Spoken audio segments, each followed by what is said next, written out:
암세포를 굶겨 죽일 수 있을까요? 이 질문은 정말 많은 암 환자분들이 물어보시는 말입니다. 선생님, 저는 밥도 끊고 빵도 안 먹어요. 이렇게 하면 암세포가 굶어 죽겠죠? 그런데 정말로 그럴까요? 탄수화물을 먹지 않으면 암이 약해질까요? 아니면 반대로 내 몸이 먼저 지치게 될까요? 암세포는 왜 그렇게 당을 좋아한다고 할까요? 병원에서 검사할 때 쓰는 PET-CT라는 검사 기억나시죠? 그 검사에서는 포도당, 즉 당을 주사로 넣어서 암세포가 얼마나 활발한지를 보는 검사예요.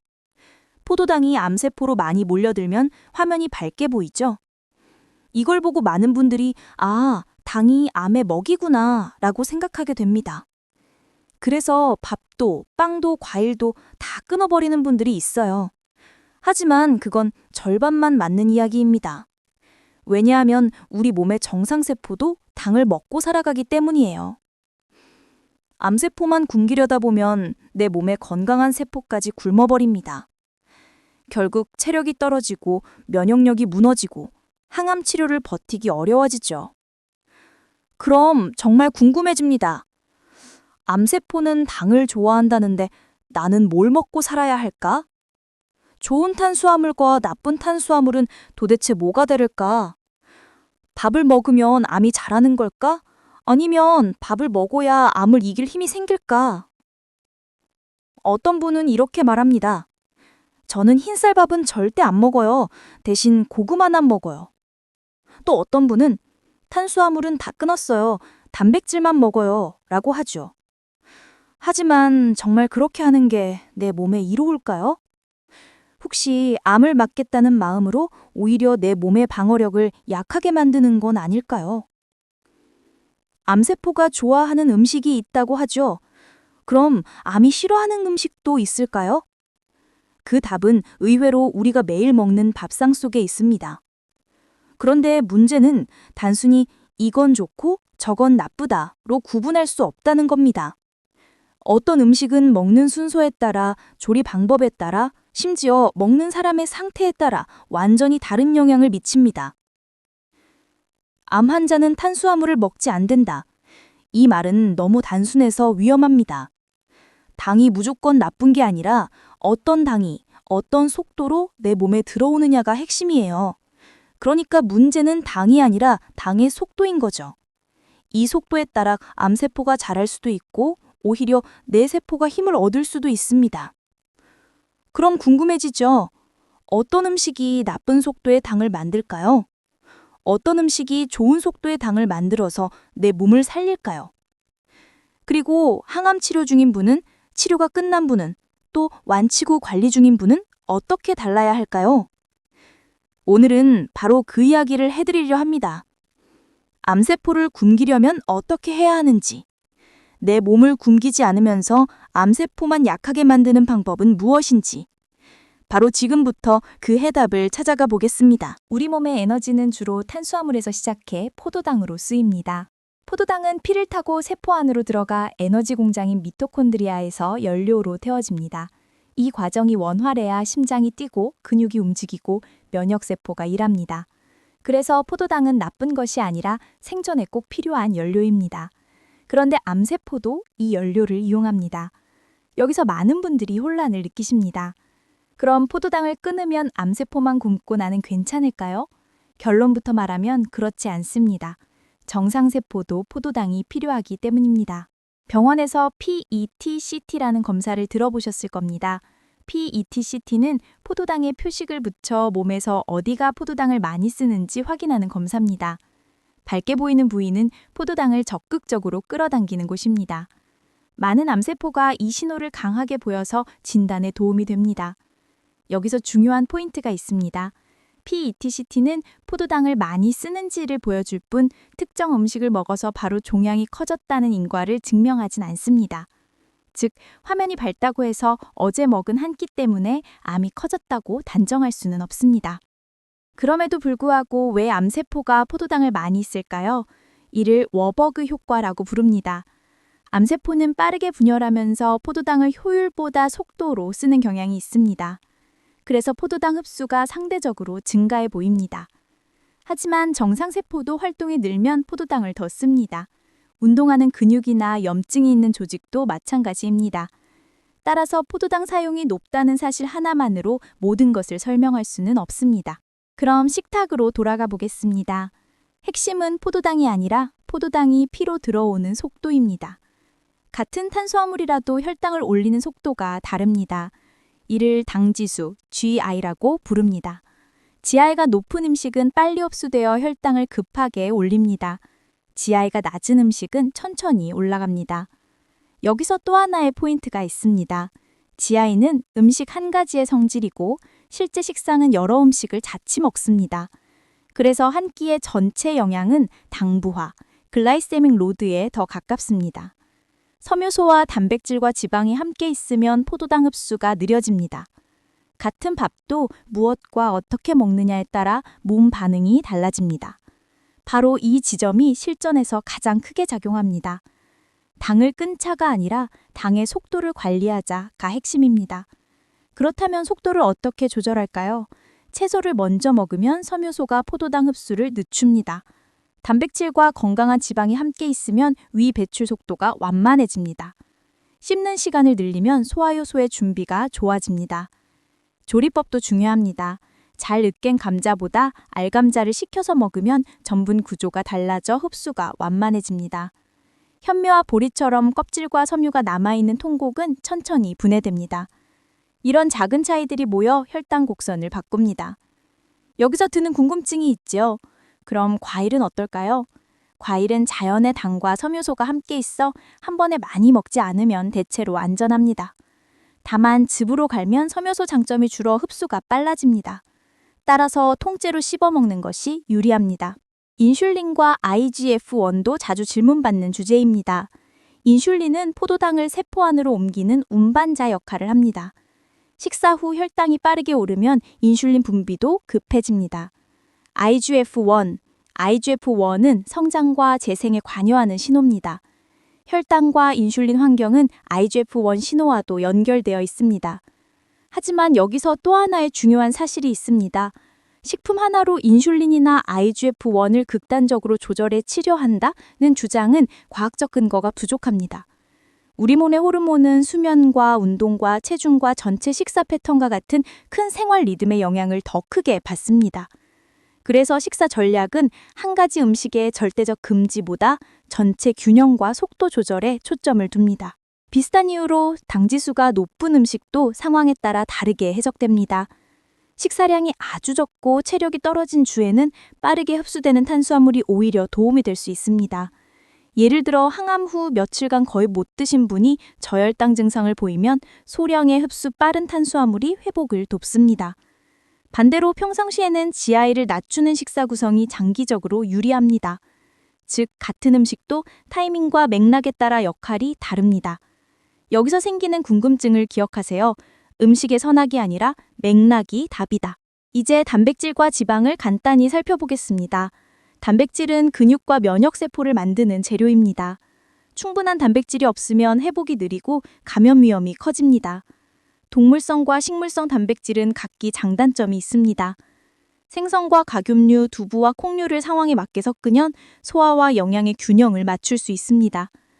지방은 호르몬과 세포막의 구성 요소입니다. 과도한 포화지방과 트랜스지방은 피하고 올리브유와 들기름 같은 불포화지방을 적정량 사용하는 것이 좋습니다. 지방이 너무 적으면 포만감이 떨어지고 칼로리 확보가 어려워 체력이 떨어질 수 있습니다. 그러나 지나치면 체중 관리와 대사에 부담이 됩니다. 균형이 핵심입니다. 유제품과 콩에 대한 오해도 짚고 넘어가겠습니다. 유제품은 개인의 소화력과 질환에 따라 반응이 다릅니다. 일부 연구는 유제품이 대장 건강에 이점이 있을 수 있다고 보고합니다. 반면 어떤 암에서는 고지방 유제품을 줄이자는 권고가 나오기도 합니다. 결국 개인의 상태와 의사 상담이 필요합니다.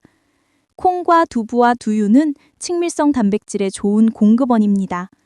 유방암과 관련해 콩 이소플라본을 걱정하는 분들이 많지만 현재 근거는 적당한 섭취가 대체로 안전하다는 쪽에 가깝습니다. 다만 가당두유나 과도한 가공품은 피하는 편이 좋습니다. 여기서 드는 궁금증은 이것입니다. 원재료는 친구이고 과도한 가공은 조심. 비타민 C 같은 보충제는 어떻게 볼까요? 먹는 비타민 C는 항산화와 피로 회복에 도움을 줄 수 있습니다. 정맥 고용량 비타민 C는 보조요법으로 연구가 진행되어 왔지만 표준 치료를 대체하진 않습니다. 즉 보충제는 치료의 주인공이 아니라 조연 가깝습니다. 사용 여부는 담당 의료진과 상의해 상호작용과 용량을 조절해야 합니다. 여기서 기억할 궁금증입니다. 보조요법은 보조일 때 보람이 있다. 마지막으로 몸 전체의 리듬을 생각해 봅니다. 같은 식사라도 수면이 부족하면 혈당 반응이 커질 수 있습니다. 가벼운 걷기와 근력 운동은 인슐린 감수성을 개선해 식사 대응을 부드럽게 만듭니다. 스트레스 관리는 염증 신호를 낮추고 회복을 돕습니다. 즉, 음식은 퍼즐의 한 조각이고 수면과 운동과 스트레스가 함께 맞춰져야 완성됩니다. 여기서 자연스러운 질문이 생깁니다. 그렇다면 내 상황에서 당의 속도를 낮추는 식사 구성은 무엇일까요? 항암 중에 구역이 있을 때와 증상이 잠잠할 때는 어떻게 다르게 접근해야 할까요? 내가 좋아하는 한국식 밥상에서 무엇을 먼저 먹고 무엇을 나중에 먹어야 할까요? 다음 파트에서 실제 사례와 식사 순서를 통해 한 끼를 어떻게 설계하는지 차근차근 알려드리겠습니다. 당을 끊는 대신 당의 속도를 설계하는 방법으로요.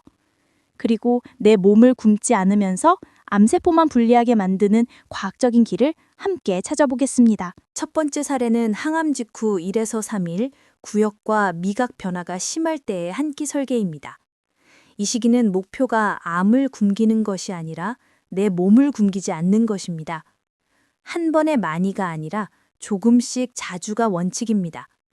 미움이나 묽은 죽으로 위를 깨우고 1시간 뒤 연두부 반모를 곁들입니다. 생강을 약간 넣은 호박수프는 향자극을 줄이고 소화에 도움을 줍니다. 생선찜은 비린내를 줄여 단백질 보충에 유리합니다. 삶은 달걀은 노른자 반쪽부터 시작해 반응을 봅니다. 수분은 얼음물처럼 차갑게가 아니라 미지근하게 자주 마십니다. 스포츠 음료는 반컵 이하로 묽게 희석해 전해질을 보충합니다. 여기서 결정적 포인트는 속도를 늦추는 것입니다. 과자나 설탕 음료 같은 빠른 당은 당장은 편해 보여도 구역을 악화시킬 수 있습니다. 과일은 갈지 말고 한 조각만 천천히 씹습니다. 레몬물이나 민트티는 금속 맛을 줄이는 데 도움이 됩니다. 금속 맛이 심하면 스테인리스 대신 나무젓가락이나 플라스틱 수저를 씁니다. 냄새 민감하면 따뜻한 음식보다 실온 또는 살짝 차가운 음식이 낫습니다. 많이 말고 자주, 빠른 당 말고 느린 당입니다. 두 번째 사례는 항암 후 4에서 10일, 증상이 잦아들 때의 회복 메뉴입니다. 이 시기는 체력과 근육을 다시 채우는 시기입니다. 한 그릇 구성은 채소 반, 단백질 4분의 1, 통곡 탄수화물 4분의 1로 시작합니다. 식사 순서는 채소, 단백질, 밥 순서로 천천히입니다. 예시로 미역 오이 무침 소량과 나물 2가지를 먼저 먹습니다. 그 다음 두부조림 또는 닭가슴살 60g을 곁들입니다. 마지막으로 현미밥 반 공기 또는 보리밥 반 공기를 먹습니다. 김치는 헹궈서 짠맛을 줄이고 양은 젓가락 한두 집게로 제한합니다. 간식은 견과 한 줌과 요거트 소량을 선택하되 당이 첨가되지 않은 제품을 고릅니다. 물은 식사와 겹치지 않게 식사 전후로 나누어 마십니다. 여기서 중요한 한 가지, 한 끼를 완벽하게 만들려 하지 말고 일주일 평균을 봅니다. 하루에 단백질이 부족하면 다음 끼에서 보충하면 됩니다. 완벽보다 지속이 근육을 지킵니다. 세 번째 사례는 안정기 또는 외래 추적 중의 균형 설계입니다. 이 시기는 체중과 근육을 유지하면서 대사 건강을 관리합니다. 단백질은 체중 1kg당 1.0에서 1.2g을 목표로 합니다. 신장 기능이 떨어졌다면 의료진과 목표를 조정합니다. 단백질의 절반은 생선과 가금류 같은 저지방 동물성으로, 절반은 콩과 견과 같은 식물성으로 가져갑니다. 탄수화물은 통곡 위주로 바꾸고 흰빵과 흰면은 횟수와 양을 줄입니다. 기름은 들기름이나 올리브유처럼 불포화 지방을 한 숟가락 이내로 사용합니다. 후식 과일은 식사 후 소량으로 나누어 먹고 과일 주스는 피합니다. 하루 30분 걷기와 가벼운 근력 운동을 주 5일 이상 실천합니다. 운동 후에는 우유나 두유 또는 요거트와 과일 소량으로 회복 간식을 구성합니다.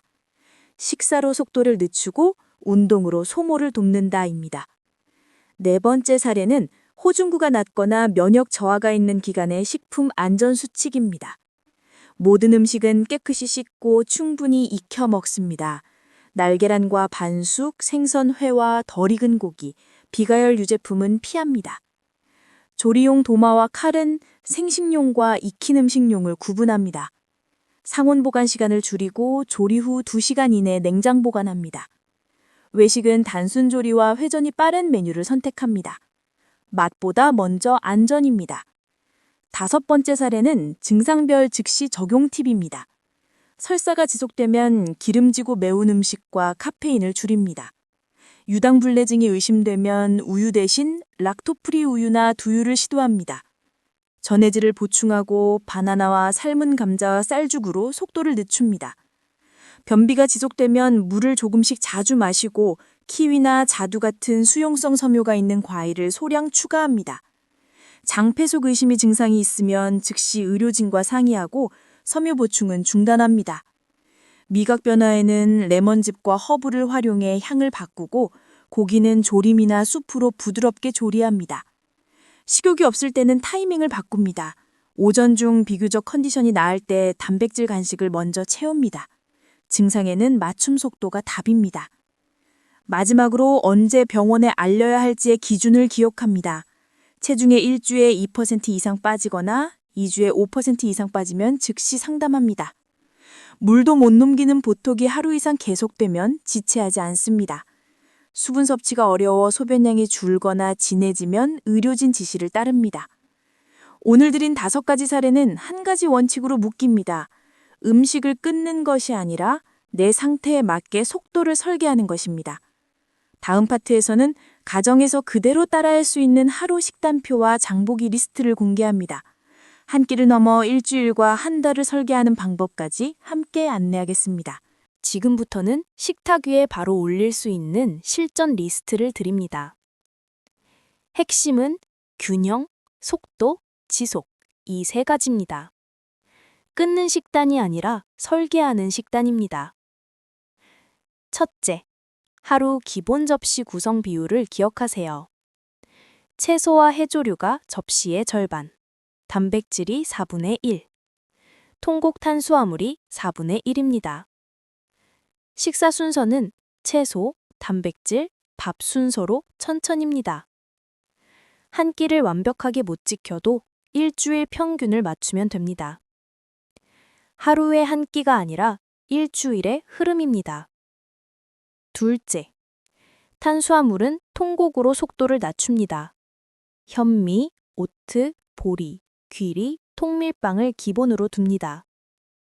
흰쌀밥이 필요할 때는 혼합비로 조절합니다. 현미 70%와 흰쌀 30%를 섞어 시작합니다. 죽이 필요하면 보리나 귀리로 농도를 묽게 하여 천천히 먹습니다. 고구마와 감자는 껍질째 쪄서 식혀 먹으면 흡수 속도가 더 느려집니다. 과자는 예외로 두고 과일로 후식을 대체합니다. 당을 줄이는 게 아니라 당의 속도를 설계합니다. 셋째, 단백질은 다양하게 섞어 충분히 섭취합니다. 체중 1kg당 1.0에서 1.2g을 기본으로 잡습니다. 신장 기능 저하 시에는 의료진과 상의하여 목표를 조정합니다. 생선은 고등어, 연어, 공치 같은 등푸른 생선을 주 2회에서 3회 넣습니다. 가금류는 껍질을 제거하고 수육이나 찜으로 조리합니다. 두부, 콩, 렌틸, 병아리 콩을 주 1회 이상 메인으로 올립니다. 달걀은 소화가 허락하면 하루 1개까지 허용합니다. 구역이 심한 주에는 연두부, 생선찜, 달걀찜처럼 부드러운 조리를 선택합니다. 근육은 약이 아니라 식사로 지킵니다. 넷째, 지방은 질을 바꾸고 양을 다스립니다. 올리브유, 들기름, 카놀라유 같은 불포화 지방을 소량 사용합니다. 한 끼 조리용 기름은 티스푼 1에서 2를 넘기지 않습니다. 튀김 대신 굽기, 찜, 조림, 에어프라이를 활용합니다. 아보카도는 과다 섭취를 피하고 얇게 썰어 소량 곁들입니다. 기름을 줄이는 것보다 좋은 기름을 똑똑하게 쓰는 것입니다. 5째, 채소와 해조류는 색을 섞습니다. 짙은 초록, 주황, 보라, 빨강을 하루 최소 3색 이상 담습니다. 잎채소는 생으로만 먹지 말고 데치고 볶고 찜으로 다양화합니다. 미역, 다시마, 톳 같은 해조류는 나트륨 세척 후 소량 자주 먹습니다. 김치는 헹궈서 짠맛을 줄이고 하루 한두 젓가락으로 제한합니다. 색이 곧 영양의 지도입니다. 6째, 과일은 통째로 적정량만 섭취합니다. 과일 주스나 스무디는 섬유소 장점이 줄어 흡수가 빨라집니다. 사과 반 개, 귤 1개, 키위 1개, 베리 1줌 정도로 소량을 식사 후에 나눠 먹습니다. 수박과 포도는 컵으로 계량해 1컵 이내로 제한합니다. 과일은 간식이지 음료가 아닙니다. 7째, 수분과 음료를 똑똑하게 고릅니다. 물은 한 번에 많이가 아니라 조금씩 자주입니다. 카페인과 탄산은 구역과 속쓰림을 악화시킬 수 있어 증상 때는 줄입니다. 전해질 보충이 필요하면 희석한 이온 음료를 반컵 이내로 사용합니다. 자몽 주스는 일부 항암제와 상호작용이 있어 피합니다. 마시는 것도 치료의 일부입니다. 8째, 간식은 작지만 의미 있게 채웁니다.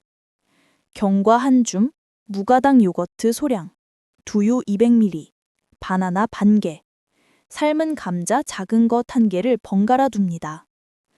운동 후에는 우유나 두유와 과일 조금으로 회복 간식을 구성합니다. 식욕이 없으면 오전 컨디션이 나을 때 단백질 간식을 먼저 섭취합니다. 끼니 사이가 치료의 골든타임입니다. 9째, 양념과 조리법으로 맛과 속도를 동시에 잡습니다. 레몬, 허브, 생강, 마늘, 파, 후추로 향을 살립니다.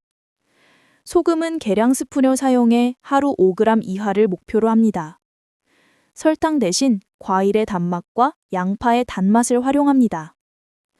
국과 찌개는 건더기 위주로 먹고 국물은 절반 이하로 제한합니다.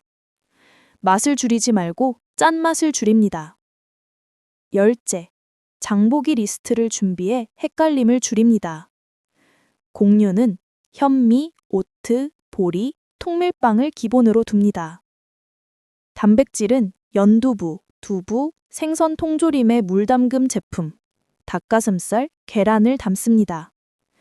채소는 잎채소 2종, 뿌리채소 1종, 컬러채소 2종을 고정으로 담습니다. 과일은 제철 2종만 고르고 다 먹을 때까지 추가 구매를 미룹니다.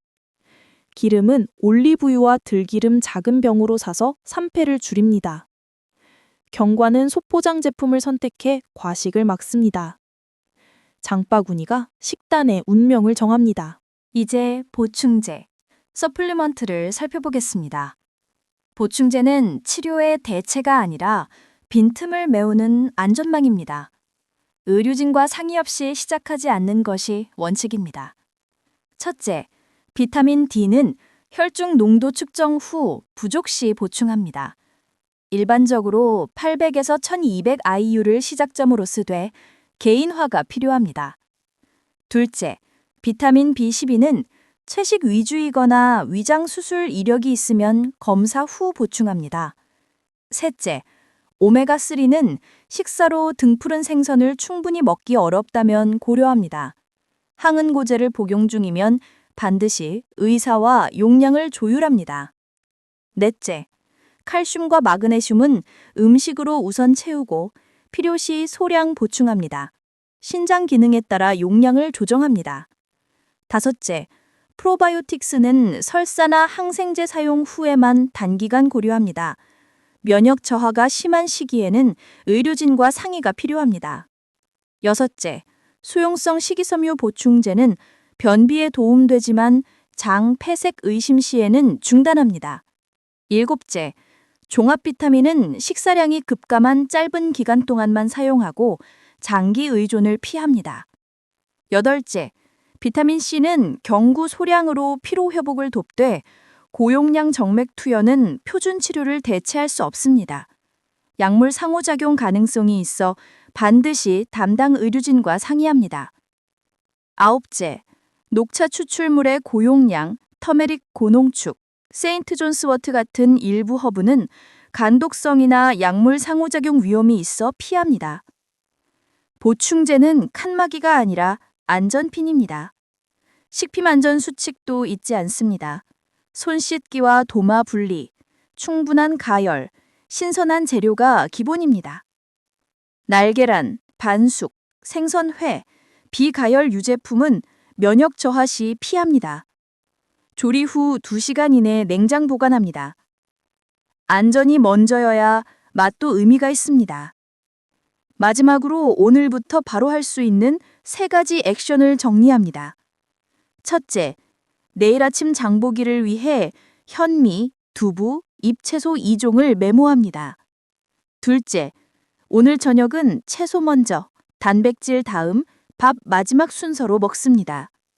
셋째, 간식 바구니에서 과자를 치우고 견과 소포장과 무가당 요거트를 채웁니다. 작은 바꾸기가 큰 곡선을 바꿉니다. 다음 파트에서는 실제 7일 식단표와 조리 타이밍, 그리고 외식 메뉴 고르는 법까지 한 번에 따라할 수 있도록 안내하겠습니다. 한 끼를 넘어 생활 전체의 리듬을 바꾸는 식단 설계로 함께 가보겠습니다. 지금부터는 당장 오늘부터 시작할 수 있는 6가지 생활 습관 팁입니다. 음식만큼 중요한 것이 생활의 리듬입니다. 식단은 하루 3번이지만 생활 습관은 24시간입니다. 첫째, 식사 속도를 바꿉니다. 음식을 먹을 때는 한 입을 20번 이상 꼭꼭 씹습니다. 씹는 시간이 길어지면 침 속에 효소가 충분히 작용해서 혈당이 천천히 올라갑니다. 위가 포만감을 느낄 여유가 생기고 과식이 줄어듭니다. 식사 시간을 15분 이상으로 늘리는 것이 목표입니다. 음식의 양보다 속도를 조절하는 것, 이것이 혈당 관리의 첫걸음입니다. 식사 시간은 시계를 보는 시간이 아니라 내 몸을 느끼는 시간입니다. 둘째, 하루 30분 천천히라도 몸을 움직입니다. 걷기는 최고의 약입니다. 식후 30분 이내에 10분만 걸어도 혈당 상승을 완화하고 소화를 돕습니다.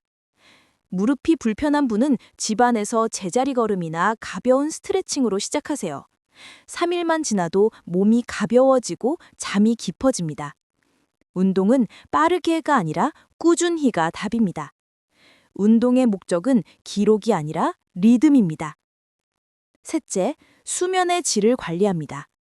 잠이 부족하면 인슐린 저항성이 높아져 혈당이 오르고 면역이 떨어집니다. 취침 전 이 시간은 음식과 전자기기에서 멀어집니다.